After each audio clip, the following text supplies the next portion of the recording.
Hello বন্ধুরা, তোমরা সবাই কেমন আছো? তো আমরা আজকে একটা যে নতুন চ্যাপ্টার শুরু করব, সেটা চ্যাপ্টার নাম কি বলো? Motion in straight line. তো এই চ্যাপ্টার শুরু করার আগে আমি এর প্রথম chapter physical quantity and measurement ছিল, এর 4টে লেকচার নিয়েছিলাম। আর একটা লেকচার নিতে বাকি আছে, আমি ভাবলাম এটা পরে নিলেও হবে। তো এটা নেওয়ার আগে কি করব, দেখো আমরা আজকে একটা নতুন চ্যাপ্টার শুরু করব। আর এখান থেকে ফিজিক্সের ফেনোমেনা শুরু হবে, ইন্টারেস্টিং টপিক শুরু হবে। ফিজিক্স সম্বন্ধে তোমার জানতে ভালো লাগবে, আর একবারটি শুনতে থাকো, দেখো মজা লেগে যাবে। আর প্রত্যেকটা জিনিসকে তোমাদেরকে উদাহরণ দিয়ে আর প্রকৃতির সঙ্গে মিলিয়ে দেখার চেষ্টা করব। চলো তাহলে আজকের লেকচারটা শুরু করে যাক, আর মন দিয়ে শুনতে থাকো। দেখো তোমার যাবতীয় যা কনসেপ্ট আছে সব মাথার মধ্যে ঢুকে যাবে, আর ফিজিক্সের প্রতি প্রেম চলে আসবে আজ থেকে। তাহলে আজ থেকে যে জার্নিটা হবে, এটা একটা খুব সুন্দর জার্নি হবে, একটা রোমান্টিক জার্নি হবে। আর এই জার্নি একটা ইয়াদগার রয়ে যাবে। কী রয়ে যাবে বন্ধুরা? ইয়াদগার জার্নি হবে তোমার লাইফে, যে ঠিক আছে ভাই, ফিজিক্স হচ্ছে খুবই ইন্টারেস্টিং সাবজেক্ট। চলো তাহলে আজকের লেকচার শুরু করে যাক। দেখো কী দেওয়া আছে, দেখো heading motion in straight line. দেখো বন্ধুরা, যেটা মোশন ইন স্ট্রেট লাইন দেওয়া আছে, তাহলে এখানে কী সম্বন্ধে আলোচনা করা হয়? বস্তুর গতি সম্বন্ধে, যে একটা বস্তু স্থির অবস্থায় আছে না গতিশীল অবস্থায় আছে। আর পদার্থবিদ্যার যে শাখায় এটাকে নিয়ে আলোচনা করে সেটা হচ্ছে বলবিজ্ঞান। কি বললাম বলো? বলবিজ্ঞান। তার মানে বলবিজ্ঞান মানে পদার্থবিদ্যার এমন একটা শাখা হয় যেখানে বস্তুর গতি এবং স্থিতি সম্বন্ধে কী হয় বলো, জানা যায়। বস্তু সাম্য অবস্থায় আছে না আনব্যালেন্সড অবস্থায় আছে, সেই সব সম্বন্ধে আমরা কী করব, আলোচনা করব। আর সেটাকে ইংলিশে বলা হয় মেকানিক্স। কি বললাম বলো? মেকানিক্স মানে হচ্ছে বল বিজ্ঞান। আর মেকানিক্সের আবার দুটো পার্ট থাকে, একটা হচ্ছে ডায়নামিক্স আর একটা হচ্ছে স্ট্যাটিক্স। সব আমরা ধীরে ধীরে সব জানতে থাকবো। স্ট্যাটিক্স আর ডায়নামিক্সের আবার দুটো পার্ট থাকে, একটা হচ্ছে কাইনেমেটিক্স আর একটা হচ্ছে কাইনেটিক্স। দেখো তার মানে আমরা এগুলো কি জানবো, দেখো এগুলো একটু শুধু ডেফিনেশন জেনে নিই, তারপর মেন জায়গায় চলে আসছি। কি বলতে চাইছে বলছে বলবিজ্ঞান মানে মেকানিক্স। তাহলে মেকানিক্সের কটা পার্ট পেলাম? ডায়নামিক্স মানে হচ্ছে গতিবিজ্ঞান, আর স্ট্যাটিক মানে হচ্ছে স্থিতিবিজ্ঞান। কাইনেম্যাটিক্স মানে কি বলছে দেখো, আরে কাইনেটিক্স মানে কি বলছে দেখো।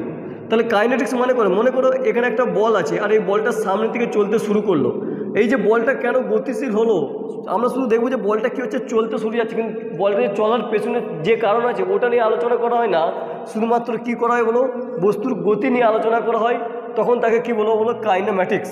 আর এই কাইনেটিক্স কি বলছে দেখো, তাহলে যেহেতু ডায়নামিক্সের পার্ট হচ্ছে কাইনেটিক্সে কি বলছে, এই যে বলটা আমার এই সামনের দিকে এগিয়ে যাচ্ছে, কেন এগিয়ে যাচ্ছে, এর পেছনে কারণ কি, এইটা সম্বন্ধে নিয়ে যখন আলোচনা করবে তাকে বলা হবে কাইনেটিক্স।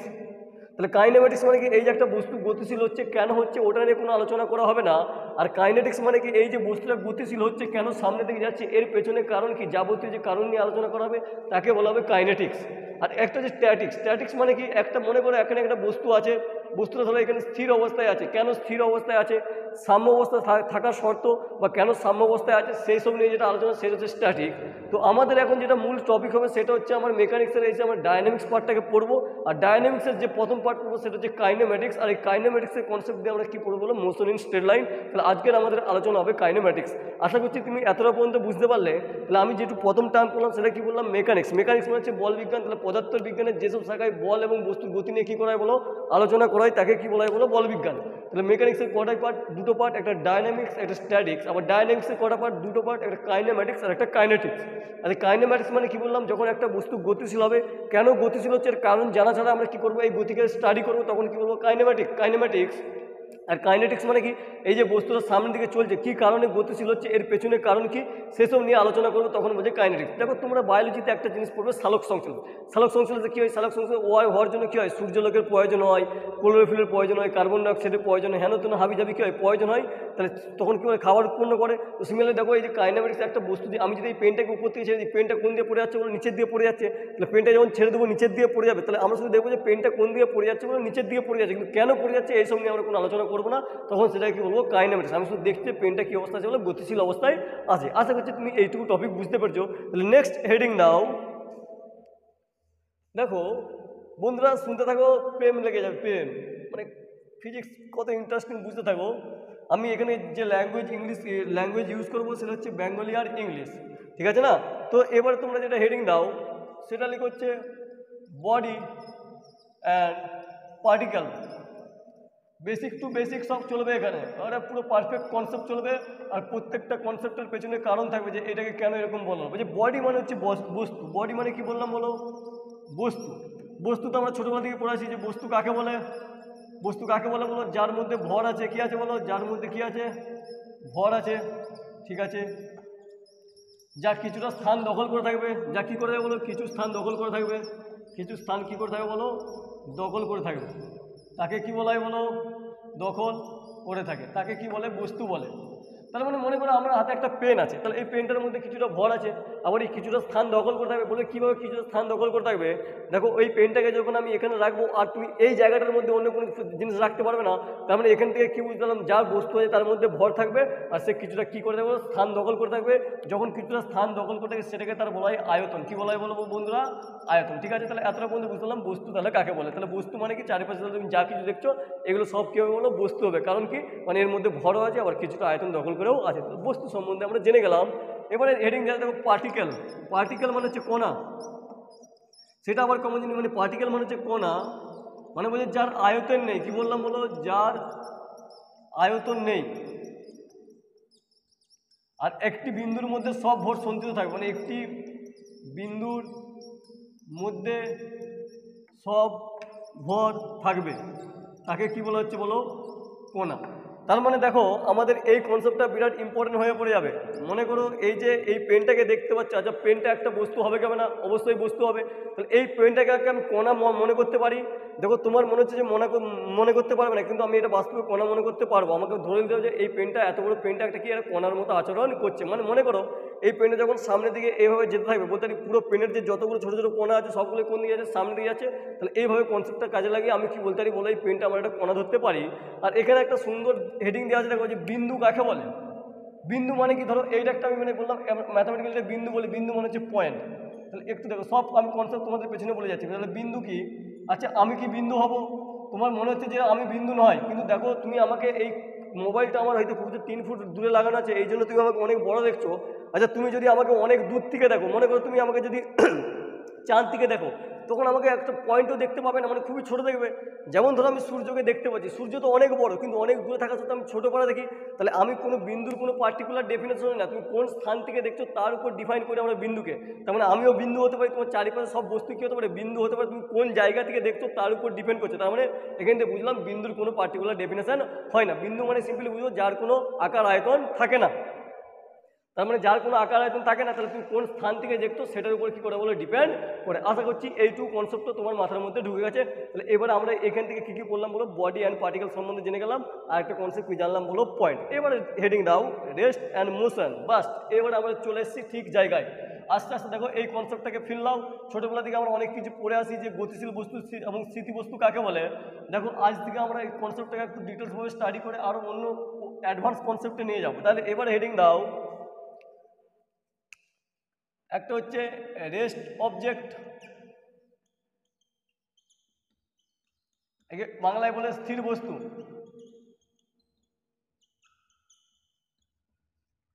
আর একটা হচ্ছে মোশন অবজেক্ট, মানে হচ্ছে গতিশীল বস্তু। দেখো বন্ধুরা, রেস্ট অবজেক্ট মানে কি বলছে, সময়ের সাপেক্ষে যদি কোনো বস্তু স্থান পরিবর্তন না করে, কি বলছে বলো, সময়ের সাপেক্ষে যদি কোনো বস্তু, যদি কোনো কণা স্থান পরিবর্তন না করে তখন তাকে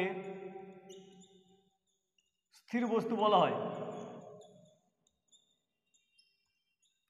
ঠিক আছে, তাহলে বলো তাহলে গতিশীল বস্তু কাকে বলবে। তাহলে সেম ডেফিনেশন লিখবো, যখন সময়ের সাপেক্ষে, সময়ের সাপেক্ষে যখন কোনো কণা স্থান পরিবর্তন করবে, স্থান পরিবর্তন করে, তখন তাকে গতিশীল বস্তু বলা হয়।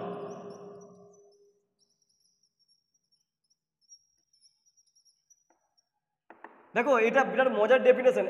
এবারে স্থির বস্তু আর গতিশীল বস্তু, দেখো এটা এইসব বস্তু বলে কিছু হয় না, একটু পর পর তুমি জানতে পারবে, কিন্তু তার আগে এই ডেফিনেশন একটু ভালো করে মনে করো। মনে করো তোমার এটা বাড়ি বললাম, এটা কি বললাম বলো, বাড়ি।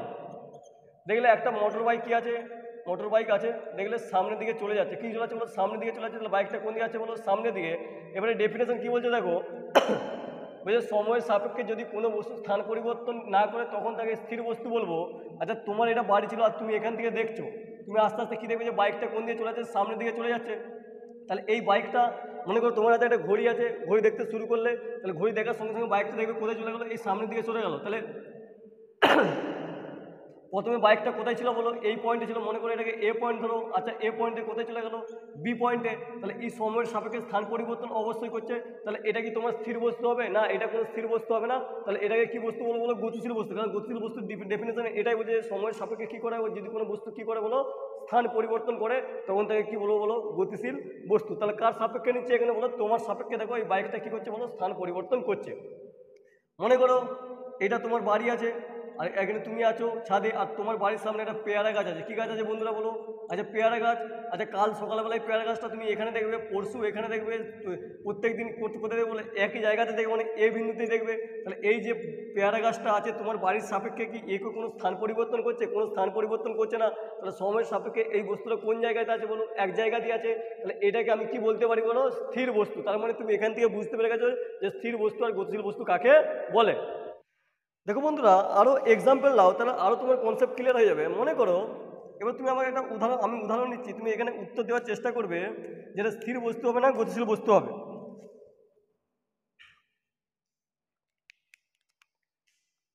আচ্ছা বললাম একটা চলন্ত ট্রেন, কি বললাম বলো বন্ধুরা, চলন্ত ট্রেন, রানিং ট্রেন। তাহলে এটা কী বস্তু হবে বলো, কী বলবে, তুমি বলবে গতিশীল বস্তু। কী বলবে বলো, গতিশীল বস্তু। ঠিক আছে, তোমার উত্তর আপাতত ঠিক। দেখো একটু পর করে এগুলো সব ফুল কনসেপ্ট হয়ে যাবে। তাহলে মুভিং অবজেক্ট। মনে করো রেল স্টেশনে একটা ট্রেন দাঁড়িয়ে আছে, কি আছে বলো, দাঁড়িয়ে আছে, দাঁড়িয়ে আছে। তুমি দেখলে এই ট্রেনটা ধরো খারাপ হয়ে গেছে, এই প্রত্যেক দিন এখানে কি আছে, একই জায়গাতে কি আছে, দাঁড়িয়ে আছে। তাহলে এই ট্রেনটা কী হবে, স্থির বস্তু, কারণ এই সময় সাপেক্ষে কী হচ্ছে বলো, স্থান পরিবর্তন করছে না। তাহলে কী করছে, এই ট্রেনটা যেহেতু সময় সাপেক্ষে স্থান পরিবর্তন করছে না, তাহলে এটা কি বলবো বলো, রেস্ট অবজেক্ট।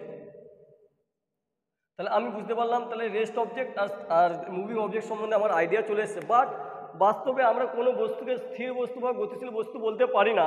কেন বলতে পারি না, দেখো এই কনসেপ্টটা, দেখো যে রিলেটিভ কনসেপ্টটা কি, এগুলো বুঝে গেছে, এগুলো মুছে দিচ্ছি। এরপরে যেটা হেডিং হচ্ছে যে বাস্তবে আমি কোনো বস্তুকে স্থির বস্তু বা গতিশীল বস্তু বলতে পারি না। এর এক্সাম্পলটা তুমি ভালো করে বুঝো, দেখো মজা লেগে যাবে। আচ্ছা একটু আগে যে আমি বললাম, মনে করো একটা কনসেপ্ট তুমি ভালো করে ফিল করো। আচ্ছা মনে করো এটাকে আমি বললাম পৃথিবী, এটা কি বললাম বলো, পৃথিবী। এটা বললাম আর্থ, ঠিক আছে বন্ধুরা, তাহলে এটাকে আর্থ বললাম। আচ্ছা ধরো পৃথিবীর উপরে আমি এখন আছি। আচ্ছা এই ধরো পৃথিবীর উপরে আমি আছি, গাছপালা সব বোর্ড সব আছে, তো ধরো আছি। এখন ধরো আমি কি অবস্থায় আছি, এখানে রেস্ট অবস্থায়। মানে আমি বলতে কি চাইলাম, ধরো পৃথিবীর উপরে ধরো একটা গাছ আছে, এখানে কি আছে বলো, একটা গাছ আছে। আচ্ছা গাছটা তোমার মনে হচ্ছে কি, তোমার সাপেক্ষে কোন জায়গায় আছে বলো, এই এ বিন্দুতেই আছে। তাহলে মনে হবে যে গাছটা কী অবস্থায়, স্থির অবস্থায়। তাহলে একে তুমি কী অবজেক্ট বলে দিলে, রেস্ট অবজেক্ট। তাহলে দেখো এখন তুমি একে রেস্ট অবজেক্ট বলছো, কার সাপেক্ষে, তোমার সাপেক্ষে। মানে আমি বলতে কি চাই, ধরো তোমার একটা বাইক আছে, ধরো বাইকে তুমি চেপে আছো, মনে করলাম এটা একটা বাইক, ঠিক আছে বন্ধুরা। দেখো মনে করো এটা একটা বাইক, এটা বাইক, তুমি আছো চেপে। আচ্ছা বাইকটা ধরো তোমার বাড়ির সামনে রাখা আছে, বাড়ির সামনে এখানে কি আছে বলো, স্থির অবস্থায় আছে, মানে রেস্ট অবস্থায় আছে, রেস্ট অবস্থায় আছে, রেস্ট পজিশন। আচ্ছা ওই বাইকটা কি সত্যি রেস্ট অবস্থায় আছে, না বাইকটার মধ্যে গতি আছে? দেখো কোনো অবজেক্টকে আমি রেস্ট বা গতিশীল বলতে পারবো না যতক্ষণ না পর্যন্ত আমি আরেকটা রেফারেন্স পয়েন্ট ধরছি। কারণ রেফারেন্স, এই আগের যে ডেফিনেশনটা লিখলাম ওইখানে ডেফিনেশনে উল্লেখ করতে হবে যে রেফারেন্স পয়েন্টের সাপেক্ষে, মানে একটা বস্তু স্থির বা গতিশীল হবে কোনো একটা রেফারেন্সের সাপেক্ষে। মনে করো তুমি যখন বাড়ির সামনে থেকে এই বাইকটাকে দেখবে, তোমার মনে হবে কি বাইকটা কী অবস্থায় আছে বলো, স্থির অবস্থায়। বাট তুমি যখন ধরো চাঁদ থেকে দেখবে, কোথায় দেখবে বলো বন্ধুরা, বললাম এটা মুন, এটা কি বললাম বলো, মুন। আচ্ছা মুন থেকে তুমি যখন দেখবে, যে মুন থেকে যখন দেখবে যে আমার পৃথিবী কী হচ্ছে, পৃথিবী ঘুরছে, আর পৃথিবী আবার কার চারিদিকে ঘুরছে, সূর্যের চারিদিকে ঘুরছে, মানে পৃথিবী এক স্থান থেকে অন্য স্থানে যাচ্ছে। ধরো এটা তো সূর্য হয়, আর এটা কী হয় বলো, পৃথিবী হয়। আমরা জেনারেল জানি পৃথিবীর কার চারিদিকে ঘুরে বলো, সূর্যের চারিদিকে ঘুরে। তাহলে পৃথিবী যখন এ থেকে বিয়ে যাবে, আর বাইকটা কোথায় রাখা আছে বলো, পৃথিবীর উপরেই রাখা আছে, তাহলে বাইকটা কোথায় চলে যাবে, এ থেকে বিয়ে চলে যাবে না। তাহলে দেখো তুমি যখন চাঁদ থেকে একে দেখছো, চাঁদ থেকে যখন বাইকটাকে দেখছো, বাইকটা কি হয়ে যাচ্ছে, গতিশীল হয়ে যাচ্ছে। আর তুমি যখন বাড়ি থেকে দেখছো, বাইকটা আবার কী অবস্থায় চলে আসছে বলো, স্থির অবস্থায় আসছে। তার মানে একটা অবজেক্টকে তুমি যখন চাঁদ থেকে দেখবে তখন এই অবজেক্টটাকে কী বলছো, গতিশীল।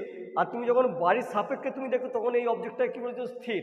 তাহলে দেখো আমি কোন জায়গা থেকে দেখছি তার সাপেক্ষে একটা বস্তুকে কী বলতে পারি বলো, গতিশীল বা স্থিতিশীল স্থির বস্তু বলতে পারি না, আমি কমেন্ট করতে পারবো না। তাহলে আজ থেকে আমরা জেনে গেলাম যে কোনো বস্তুকে গতিশীল বা স্থির বস্তু বলতে গেলে তার জন্য একটা নির্দেশ তন্ত্র দরকার। কি দরকার? নির্দেশ তন্ত্র মানে কি, যেমন ধরো এই যে চাঁদের সাপেক্ষে পৃথিবীকে গতিশীল বলছি, তাহলে এখানে চাঁদ হবে নির্দেশ তন্ত্র, কারণ চাঁদের সাপেক্ষে পৃথিবী গতিশীল বলে বাইকটাকে আমি কী করছি বললো, এক স্থান থেকে অন্য স্থানে যেতে দেখছি। বাট যদি আমি আমার নিজের সাপেক্ষে বলতাম, বাড়ির সাপেক্ষে দেখতাম, তাহলে বাড়ির সাপেক্ষে দেখলে এই বাইকটাকে কী অবস্থায় দেখতাম, স্থির অবস্থায় দেখতাম। তাহলে একটা বস্তুকে স্থির বা গতিশীল বলার জন্য আর একটা অন্যের উদাহরণ কী করতে হবে বলে, নিতে হবে। তাহলে আমি এখান থেকে কী বুঝলাম, আমার স্থির বা গতিশীল বলে কিছু হয় না, আমি কার সাপেক্ষে দেখবো তার সাপেক্ষে কী করতে হবে বলো, কমেন্ট করতে পারবো। আর একটা উদাহরণ নাও, মনে করো এটা একটা বাস আছে, ঠিক আছে বন্ধুরা, এটা একটা বাস, দেখো মোটামুটি ছবি আঁকছি। আর তুমি এখানে বসে আছো বাসে, ঠিক আছে, আর এখানে বাসের ড্রাইভার চালাচ্ছে, টিয়ারিং ঘোরাচ্ছে, তাহলে বাসে, আর তোমার ধরো এটা একটা রাস্তা। আচ্ছা তুমি এখান থেকে দেখছো, আচ্ছা বাসটা যখন সামনে ধরো কোন দিয়ে চলে আসবে, সামনে দিকে এ পয়েন্টে, আর খানিকক্ষণ বাদে কোথায় চলে যাবে, বাসটা এখানে চলে আসবে। তাহলে বাসটা কোথায় চলে এলো বলো, বি পয়েন্টে চলে এলো। তাহলে প্রথমে কোন পয়েন্টে ছিল, এ পয়েন্টে, আবার কোন পয়েন্টে ছিল, বি পয়েন্টে। এবার ভালো করে দেখো, আচ্ছা তুমি এই লোকটা, তুমি হচ্ছে সি, তাহলে তোমার সাপেক্ষে বাসটা কী হয়ে যাবে, সামনে দিয়ে এগিয়ে যাচ্ছে, মানে তোমার সাপেক্ষে বাসটা গতিশীল হয়ে যাবে। তাহলে তোমার সাপেক্ষে বাসটা কী হয়ে যাবে বলো, মুভিং অবজেক্ট। আচ্ছা যে বাসের ভিতরে বসে আছে, যে বাসের সিটে বসে আছে, আচ্ছা প্রথমে সে এই জায়গাতেই ছিল যখন বাসটা এ পজিশনে ছিল। আচ্ছা বাসটা যখন বি পজিশনে যাবে, তাহলে এই এই লোকটাও কোন পজিশনে চলে যাবে, এখানে চলে যাবে। তার মানে বলতে পারি এই বাসের ভিতরে যে লোকটা আছে তার সাপেক্ষে বাসের গতি কী হবে, স্থির হবে। মানে বাইরে থেকে যখন আমি দেখছি যে বাসটা আমার কোন দিকে চলে যাচ্ছে বলো, সামনের দিকে চলে যাচ্ছে।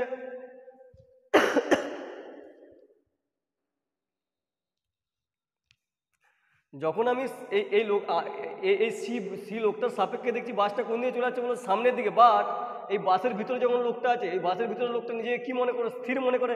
বাসে তো আমরা সবাই চেপেছি, ধরো বাসে যখন চেপে থাকি, যখন বাসটা যখন চলে যায়, তুমিও কি মনে হয় তুমি কি গতিশীল অবস্থায় আছো, তুমি কি মনে হয় যে তুমি চুপচাপ বাসের সিটে কি আছো, বসে আছো। তো তোমাকে তখন কী মনে হবে, স্থির মনে হবে। তাহলে বাসের সাপেক্ষে তুমি নিজেকে কী মনে করবে, স্থির মনে করবে। তাহলে তোমার সাপেক্ষে বাসটা কী মনে হবে, স্থির মনে হবে। বাট বাইরের লোক যে দেখবে সে কী দেখবে, বাসটা কোন দিকে চলে যাচ্ছে বলো, সামনের দিকে চলে যাচ্ছে। কিন্তু তুমি যখন বাসের ভিতরে বসে থাকবে, তোমার নিজেকে মনে হবে কী আছে বলো, চুপচাপ বসে আছে। দেখো তাহলে তোমার সাপেক্ষে বাসটা এখানে কী হয়ে যাবে, স্থির হয়ে যাবে। আর দেখো, আর এই লোকটার সাপেক্ষে বাসটা কোন দিকে গতিশীল হয়ে যাবে বলো, সামনের দিকে কী হয়ে যাবে বলো, গতিশীল হয়ে যাবে। তো সিমিলারলি দেখো, আমরা এখন কার উপরে আছি, পৃথিবীর উপরে আছি। তাহলে পৃথিবীর যা স্পিড আছে আমারও স্পিড কী আছে বলো, একই আছে। এই জন্য আমি নিজেকে কী অবস্থায় দেখছি, স্থির অবস্থায় দেখছি। সিমিলারলি এই লোকটা যখন বাসের উপর চেপেছিল, লোকটার যা স্পিড আছে বাসটার স্পিড কী আছে বলো, একই আছে। এই জন্য লোকটা এখানে কী অবস্থায় চুপচাপ কী আছে বলো, স্থির হয়ে বসে আছে। সিমিলারলি আমি বাসের উপরে, আমি পৃথিবীর উপর আছি, তাহলে পৃথিবীও ঘুরছে, আর পৃথিবীর যা স্পিড আমারও স্পিড কী আছে বলো, একই আছে। এই জন্য আমি পৃথিবীকে কী, নিজেকে কী অবস্থা দেখছি বলো, স্থির অবস্থায় দেখছি। মনে করো সন্ধ্যেবেলা একটা চাঁদ উঠেছে, কী উঠেছে বললাম, দেবে এই চাঁদটাকে তুমি 6টার সময় এখানে দেখবে, 8টার সময় এখানে চলে যাবে, 10টার সময় এখানে চলে যাবে। তার মানে আমি এখান থেকে কী দেখলাম, যে চাঁদটা এক স্থান থেকে অন্য স্থানে যাচ্ছে। মানে তুমি যে চাঁদটাকে বিভিন্ন রকম পয়সা দেখতে পাচ্ছ, তাহলে সময়ের সাপেক্ষে চাঁদটা নিজের অবস্থান পরিবর্তন করছে, করছে না, অবস্থান নিজের অবস্থান পরিবর্তন করছে। তাহলে এই মাত্র বললাম যে সময়ের সাপেক্ষে যদি অবস্থান পরিবর্তন করে, সেটা কী অবজেক্ট বলো, গতিশীল অবজেক্ট। কার সাপেক্ষে, পৃথিবীর সাপেক্ষে। তাহলে পৃথিবীর সাপেক্ষে চাঁদটা কী হচ্ছে বলে, এক স্থান থেকে অন্য স্থানে যাচ্ছে। তাহলে পৃথিবীর সাপেক্ষে আমি চাঁদকে কী বলতে পারি, গতিশীল বলতে পারি। বাট আমার সাপেক্ষে পৃথিবীকে গতিশীল বলতে পারবো? এবং আমার সাপেক্ষে আমি পৃথিবী গতিশীল বলতে পারবো, কারণ আমি এখানে কী অবস্থা আছি, স্থির অবস্থা আছি। আচ্ছা পৃথিবীকে কী অবস্থা দেখছি বলো, স্থির অবস্থাতেই দেখছি। তার মানে একটা বস্তুকে গতিশীল বা স্থিতিশীল বলতে হলে আমার একটা কী হবে, আর একটা বস্তুর আমার কী করতে হবে বলো, সাপেক্ষ নিতে হবে। তখন যে আমি কমেন্ট করতে পারবো বস্তুটা গতিশীল হবে না স্থির বস্তু হবে। আশা করছি এতটা পর্যন্ত বুঝতে পেরেছো।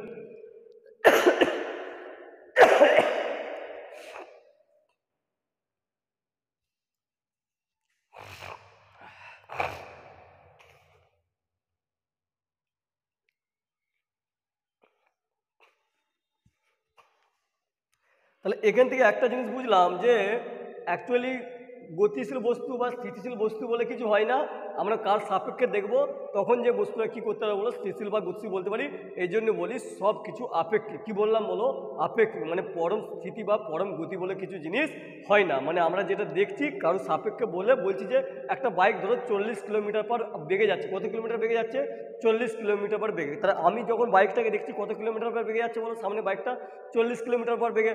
বাট যে বাইকের উপর চেপে আছে তাহলে বাইকের যা স্পিড ওই আর লোকটার স্পিড কী হবে? একই হবে। তাহলে বাইকের ওই ড্রাইভারের সাপেক্ষে বাইকের স্পিড কী হবে? 0 হবে, কারণ ড্রাইভারও স্থির অবস্থা মনে হবে, কারণ বাইকের যা স্পিড ড্রাইভারের স্পিড কী হবে? একই হবে।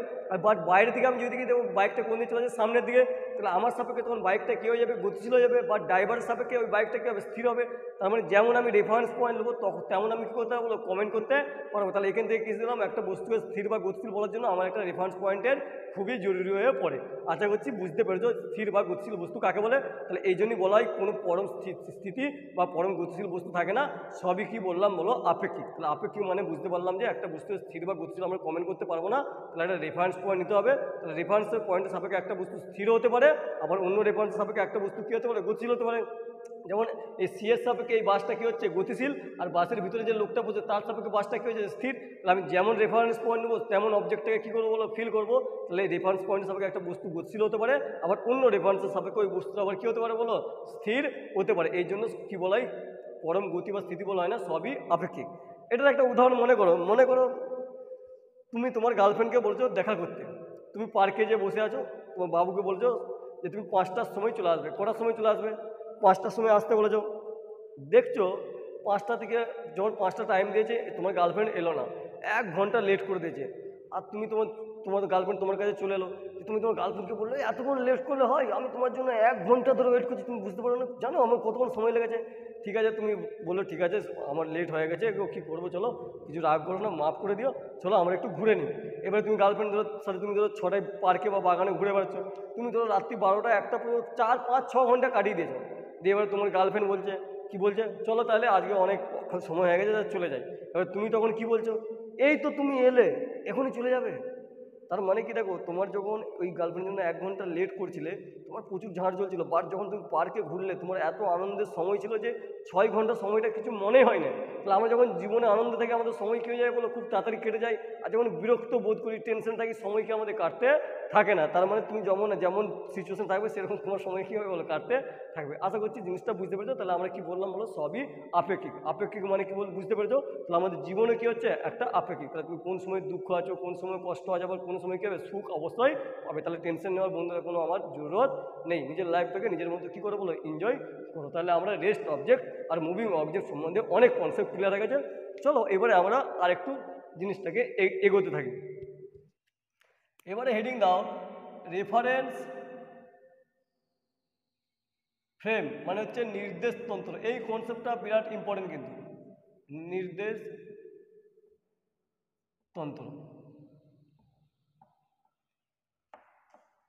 দেখো মনে করো এটা পৃথিবী বললাম, এটা কি বললাম বলো? আর্থ। আর এটা বললাম মুন। এটা কি বললাম বলো? মুন। আচ্ছা পৃথিবী থেকে যখন আমি মুনকে দেখবো কি হবো? মুন আমার কি হচ্ছে বলো? গতিশীল হয়ে যাবে, মানে এক স্থান থেকে অন্য স্থানে চলে যাচ্ছে। তাহলে এটাকে বলবো রেফারেন্স পয়েন্ট। কি বললাম বলো? রেফারেন্স পয়েন্ট মানে নির্দেশতন্ত্র বা রেফারেন্স ফ্রেম। আর এটাকে বলা হয় কোঅর্ডিনেট। কী বলা হয় বলো? কোঅর্ডিনেট। মানে আমি বলতে কি চাইলাম, মনে করো একটা রাস্তা আছে এভাবে, আর এটা বললাম এ পয়েন্ট, আর এ পয়েন্টে তুমি দাঁড়িয়ে আছো। কী আছে বলো? দাঁড়িয়ে আছো। আর একটা বাইকার কী করছে দেখো, একটা বাইক আছে, একটা বাইকার কী হচ্ছে? বাইকটা সামনে দিকে চালিয়ে নিয়ে যাচ্ছে। তাহলে এটা এ পয়েন্ট ছিল, খানিকক্ষণ বাদে কী হয়ে যাবে? বি পয়েন্ট, খানিকক্ষণ বাদে কী হয়ে যাবে? C point. তাহলে তোমার সাপেক্ষে বাইকটা কোন দিকে এগোতে থাকছে বলো? সামনের দিকে এগোতে থাকছে। তাহলে বললাম যে তোমার সাপেক্ষে বাইকটা কোন দিকে যাবে? সামনের দিকে যাবে। তাহলে এটাকেই বলা হচ্ছে নির্দেশতন্ত্র। তাহলে তোমার সাপেক্ষে এই বাইকটা কী হয়ে যাবে বলো? গতিশীল হয়ে যাবে। তার মানে কি বুঝলাম? একটা বস্তুর গতি বা স্থিতি নির্ণয় করার জন্য আমরা একটা রেফারেন্স পয়েন্টের খুব দরকার হয়ে যায়। এই কনসেপ্টটাকে আরও আরও সুন্দরভাবে বুঝো। মনে করো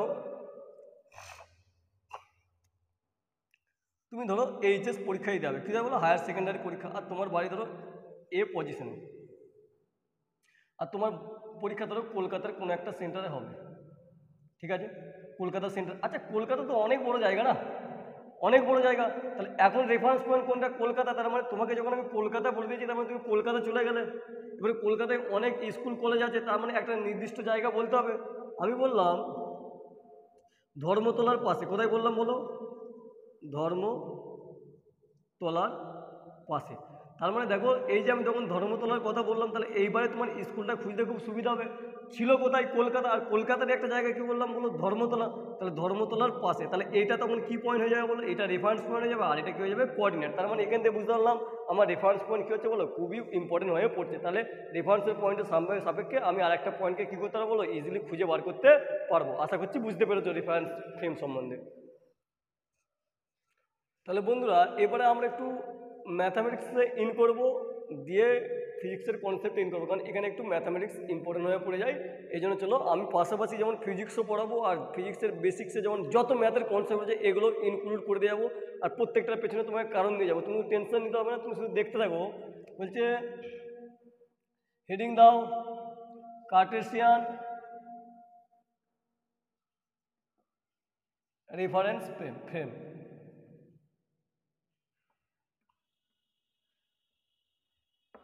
এই কার্টেসিয়ান যে রেফারেন্স ফ্রেম হয় সেটা তিন প্রকার হয়। One dimensional reference frame,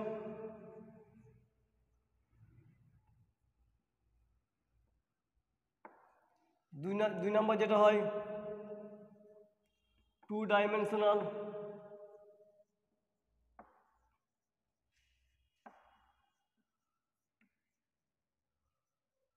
reference frame, তিন নাম্বার যেটা হয় থ্রি ডাইমেনশনাল রেফারেন্স ফ্রেম।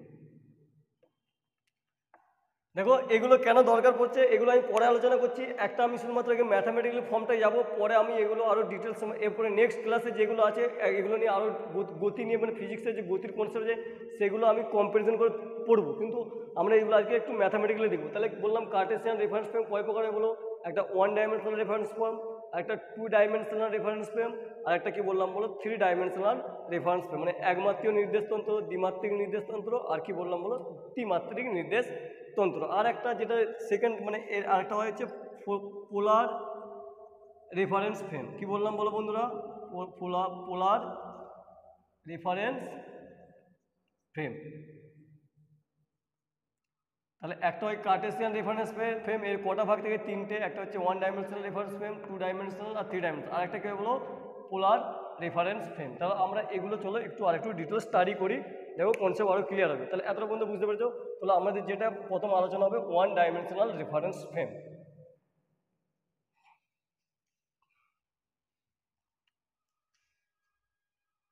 মনে করো একটা বস্তু আমার এরকম, এটাকে বললাম এক্স অ্যাক্সিস। কি বললাম বলো? এক্স এর পজিটিভ অ্যাক্সিস। মনে করো এক্স এর পজিটিভ দিকে যাচ্ছে, তাহলে এটার অরিজিন হয়। কি বললাম বলো? অরিজিন। তাহলে মনে করো এই একটা বস্তু যে এ পয়েন্টে পৌঁছালো, কোন পয়েন্টে পৌঁছালো বলো? তাহলে এই পয়েন্টটা বন্ধুরা কত হবে বলো?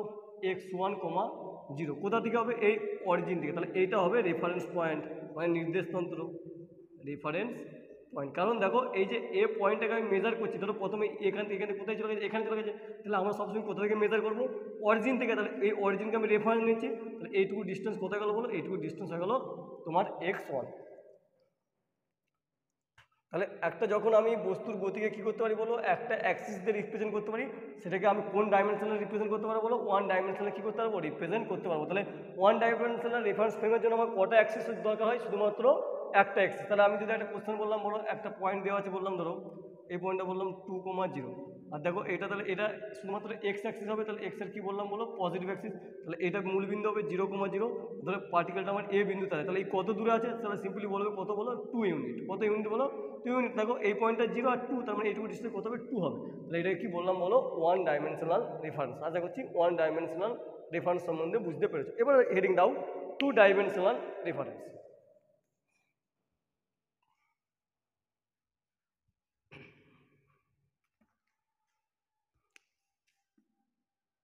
Two dimensional reference. দেখো এক্ষেত্রে দুটো অ্যাক্সিস লাগবে, কটা অ্যাক্সিস লাগবে বলো, দুটো অ্যাক্সিস। তাহলে এটাকে বললাম এক্স আর এটাকে কি বললাম বলো ওয়াই। মনে করো একটা পয়েন্ট এখানে পি আছে, কি আছে বলো, তোমার ছোটোবেলা থেকে পড়ে আসছো পি। আচ্ছা এই পি পয়েন্টটায় যেতে হবে, তাহলে পি পয়েন্টে যেতে গেলে মনে করো তোমাকে দুটো পথ আছে, তুমি বলবে দাদা আমি এই দিকে সোজা চলে যাবো, আঁকা বাঁকা পথে যাবো, এরকম নয়, তোমার কাছে দুটো পথ আছে। তাহলে প্রথমে তুমি এক্স অ্যাক্সিস বরাবর যাবে, তারপর এই দিকে যাবে মানে ওয়াই অ্যাক্সিস বরাবর যাবে। তাহলে এই পয়েন্টটা অ্যাকচুয়ালি হয়ে গেল ধরো এক্স কমা ওয়াই। কোথায় গেলো বন্ধুরা বলো, তাহলে এইটুকু ডিস্টেন্স কত হবে, এইটুকু তুমি মাত্র বললে এক্স কমা কত হবে বলো, জিরো হবে। তারপর তুমি এই দিকে চলে গেলে, তাহলে দেখো এইটাও যদি এই পয়েন্টটা কত হবে বলো, এই পয়েন্টে সিম্পলি জিরো কমা ওয়াই হবে। তাহলে এইটুকু ডিস্টেন্স কত হবে বলো, ওয়াই হবে। তাহলে সিমিলারলি এইটুকু ডিস্টেন্সটা কত হবে বলো, ওয়াই হবে। আর এইটুকু ডিস্টেন্স তো তাহলে কত হবে বলো, এক্স হবে। তাহলে এই পয়েন্টটা এক্স কমা জিরো হলো, আর এটা কত হয়ে গেলো বলো, এক্স কমা ওয়াই, আর এই পয়েন্টটা কত, জিরো কমা ওয়াই। এবারে আমি এটাকে যোগ করে দিলাম, কী করে দিলাম বলো, যোগ। এটাকে নাম দিয়ে দাও, এটা ও বিন্দু, এটা এ বিন্দু, আর এটা কি, এটা পি বিন্দু দিয়ে দিয়েছি। আর এইটুকু ডিস্টেন্সকে বললাম আর, এইটুকু ডিস্টেন্সকে কি বললাম বলো, আর। তাহলে এই ওপি ইকাল টু কোথায় গেল বলো, ওপি ইকাল টু সিম্পলি কোথায় গেল আর। আর পি বিন্দু স্থানাঙ্ক কত বলছি বলো, এক্স কমা ওয়াই। আচ্ছা বলো এই এ বিন্দু স্থানাঙ্ক, এটাকে এ পয়েন্ট বলেছি, তাহলে এ বিন্দু স্থানাঙ্ক কোথায় বলো, এ বিন্দু স্থানাঙ্ক কোথায় গেলো বলো, এক্স কমা জিরো। দেখো তার মানে আমি বলতে পারি এই যে আমার এই এক্স অ্যাক্সিস আর একটা ওয়াই অ্যাক্সিস নিয়েছি, এটা এক্স অ্যাক্সিস আর এটা কি হচ্ছে ওয়াই অ্যাক্সিস। তাহলে এখানে একটা পয়েন্ট পি কে নিয়েছি, তাহলে এই পি কে রিপ্রেজেন্ট করে আমার কটা পয়েন্ট লাগছে, দুটো পয়েন্ট লাগছে। তাহলে একটা এক্স কোঅর্ডিনেট আর একটা কি বললাম বলো, ওয়াই কোঅর্ডিনেট। তাহলে এখানে কটা অ্যাক্সিস লাগছে বলো, এখানে দুটো অ্যাক্সিস লাগছে। এই জন্য বলছি টু ডাইমেনশনাল রেফারেন্স। কি বললাম বলো, টু ডাইমেনশনাল রেফারেন্স। শুধুমাত্র ম্যাথামেটিক্স পার্টটা বুঝো, আমরা ফিউচারে যে এটা আরও বেসিক্স আরও ডিটেলসে আলোচনা করবো। আমি শুধুমাত্র ম্যাথামেটিক্স কনসেপ্টটা দিচ্ছি। এবার দেখো তোমরা ছোটোবেলায় ক্লাস 10 থেকেই পড়ে এসছো, এটা যেটা ত্রিভুজ হয়, বললাম এটা ত্রিভুজ পি কিউ আর।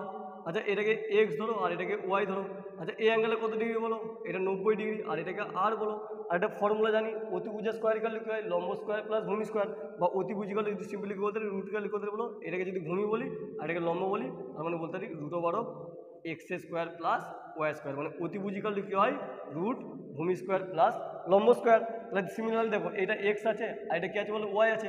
এই অ্যাঙ্গেলটা কত ডিগ্রি বলো, 90 ডিগ্রি। তাহলে এই যে ত্রিভুজটা হবে, ত্রিভুজ ও এ পি, একটা কী ত্রিভুজ হবে বলো, সমকোণী ত্রিভুজ হবে। হবে কিনা বস, সমকোণী ত্রিভুজ হয়ে গেল। আর সমকোণী ত্রিভুজের এই ওপিটা কী হবে বলো, অতিভুজ হবে। তাহলে আমি সিম্পলি ওই ওপি ইকাল টু লিখতে পারি, কি লিখতে পারি দেখো, তাহলে এটা ভূমি হবে। এই ভূমি কত বলো, ও এ, তাহলে রুট ও এ স্কোয়ার। আচ্ছা প্লাস, আর এটা কী হবে বলো, এটা এপি হবে, মানে ভূমি এপি স্কোয়ার। এবারে দেখো তাহলে ওপি মানে কত বলো, ওপি মানে কত বলো, আর ধরেছি, তাহলে ওপি মানে হয়ে গেল আর। আচ্ছা ও এ মানে কি, এইটুকু, ও এ মানে এইটুকু ডিস্টেন্স, আর এইটুকু ডিস্টেন্স কত বলছি বলো, এক্স, তাহলে এক্স স্কোয়ার। আচ্ছা এপি মানে কত বলো, এপি মানে এতটা, আর এইটুকু ডিস্টেন্স কত বলো, ওয়াই। তাহলে এটা কোথায় গেলো বলো, x square plus y square. তাহলে আমি সিম্পলি ফর্মুলা পেলাম আর ইকাল টু কী পেলাম বলো, root over of x square plus y square. তাহলে এটা হচ্ছে টু ডাইমেনশনাল রেফারেন্স ফ্রেম। আশা করছি বুঝতে পেরেছো। চলো একটা প্রবলেম করাচ্ছি, একটা কোশ্চেন নাও, ধরো এটা দেখো কোশ্চেন আমি করাচ্ছি সিম্পলি, বললাম একটা কোশ্চেন বললাম, দেখো এটা এক্স আর এটা কি বললাম ওয়াই। এখন আমি এই পার্টগুলো যাচ্ছি না, পরে একটা ম্যাথামেটিক্সের এক্সট্রা ক্লাস নিয়ে নেবো, তখন আমি বুঝতে পারি। আর যদি তোমাদের যদি ম্যাথামেটিক্স করার ইচ্ছা থাকে কমেন্ট আমাকে জানিও, ঠিক আছে। কারণ অনেক ফিজিক্সে অনেক ম্যাথের কনসেপ্ট লাগবে, আর আমি দেখো এই প্রত্যেকটা কনসেপ্ট তোমাকে পুরো ডিটেল স্টাডি বলছি, আর প্রত্যেকটা বেসিক বললাম যে কীভাবে এলো। মনে করলে এখানে একটা পয়েন্ট আছে, ধরে নাও 3,4, কী বললাম বলো, 3,4। তার মানে এইদিকে আমি কয় ঘর যাবো, এইদিকে 3 ঘর যাবো। তাহলে এই পয়েন্টটা কত হবে বন্ধুরা বলো, 3,0। আচ্ছা এইদিকে কত হবে, এইদিকে 4 যাবো। তাহলে এইটুকু ডিস্টেন্স কত হবে, আচ্ছা 4 হবে। আর এইটুকু ডিস্টেন্স কত হবে, 3 হবে। আর এটাকে যোগ করে দাও, বললাম এটা ও আর এটা পি দিয়ে, বলছে ওপি কত হবে। সিম্পলি ওপি মানে কি হয়ে যাবে বলো, ওপি মানে অতিভুজ হয়ে যাবে। আর এই ফর্মুলা কি বললাম বলো, root over of x square plus y square. তাহলে ওপি কারণে আমি আর ধরলাম। আচ্ছা এক্স স্কোয়ার মানে এইটুকু ডিস্টেন্স কত বলো, এইটুকু 3 মানে 3 স্কোয়ার। আচ্ছা ওয়াই মানে এইটুকুটা 4 মানে কত গেলো বলো, 4 স্কোয়ার। তাহলে 4 স্কোয়ার। দেখো তাহলে আর, আচ্ছা 3 স্কোয়ার মানে কত হবে, 9 হবে। আর 4 স্কোয়ার মানে কত হবে বলো, 16 হবে। তাহলে আর 9 আর 16 যোগ করলে কত হবে, 25 হবে। আর 25 করলে আর ইকাল কত চলে যাবে বন্ধুরা বলো, 5। তার মানে এইটুকু ডিস্টেন্স সিম্পলি কত গেলো বলো, 5। তাহলে এইভাবে কী করতে হবে, বার করতে দিবে। আরেকটা অঙ্ক করে দাও, মনে করো এটা একটা পয়েন্ট আরেকটা দেওয়া আছে, বললাম এটা 6 দেওয়া আছে, আর এটা কত দেওয়া আছে বন্ধুরা, 8 দেওয়া আছে। তাহলে এটা তোমার নিজেরা বার করবে যে ওপি কত হবে। তাহলে আশা করছি এইভাবে তুমি বার করতে পারবে। আর বলো বুঝতে পেরেছো কিনা। তাহলে টু ডাইমেনশনাল কার্টেসিয়ান ফ্রেম বুঝতে পেরেছো।